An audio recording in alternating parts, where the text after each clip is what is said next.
Sonic Chaos comes hot off the heels of two successful 8-bit Sonic games. Is the third time the charm, or is it about time Sonic ran out of steam? The foundations of the previous games are present, but Sonic Chaos, known as Sonic and Tails in Japan, is where the 8-bit games continue to make a name for themselves. Sonic 2 was a huge step, and Sonic Chaos further leaps forward with all new gimmicks, power-ups, and zones. This time we get Sonic and Tails present, with both having spin dashes finally. Sonic also has his super peel out from Sonic CD, and Tails can fly. Unfortunately, it's not the most intuitive way to activate it, and you'll have to halt the high speed action to use it. And thankfully this game has enough high speed action to keep you entertained. You'll be running all over the place trying to make it to the end of each zone as fast as you can. It feels closer to the Mega Drive games in terms of design, but the levels can be beaten pretty quickly, similar to Sonic 2. Also, like Sonic 2, you'll fight unique bosses until you get to the end, where you'll have a showdown with Eggman to top it off. The thing is though, some of the bosses can seem really hard and others can seem really easy. One thing is, I don't think the characters control quite as well as they do in the first two games. Things like the spin attack can be wonky at times, so I avoid using it if I can. Of course, the physics aren't as smooth either, but that's okay. Like Sonic 2, Sonic Chaos features all unique zones for you to traverse.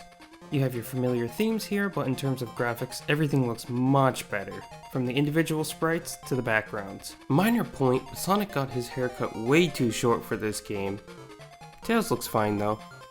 This time around, you're seeing footage from the Game Gear version, but there is a Master System version as well.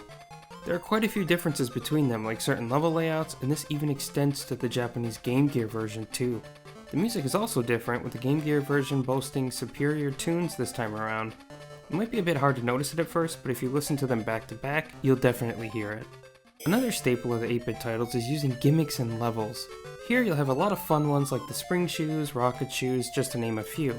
These are a lot of fun to play around with, but it's a bit of a bummer that only Sonic can use them. You'll even get to use them in the special stage levels. The same rules apply here as always, get the emeralds to get the good ending. However, the way of entering the special stages here is different than anything before, and after I think. You need to collect 100 rings in a level and you'll be transported to a special stage.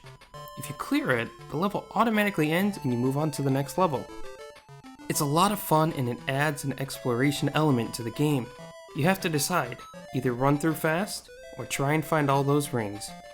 Some of the stages are really hard though, since they're timed and you might not be able to make it through given the maze-like nature. You'll find yourself trying again and again, which can be frustrating. Overall, Sonic Chaos is a really solid game, just like the ones before it. I think it's the game that most people think of when they think 8-bit Sonic.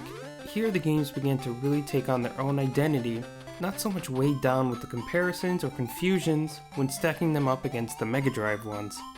The controls are okay, but it is great to have all those techniques, even if it's not quite as smooth as previous games.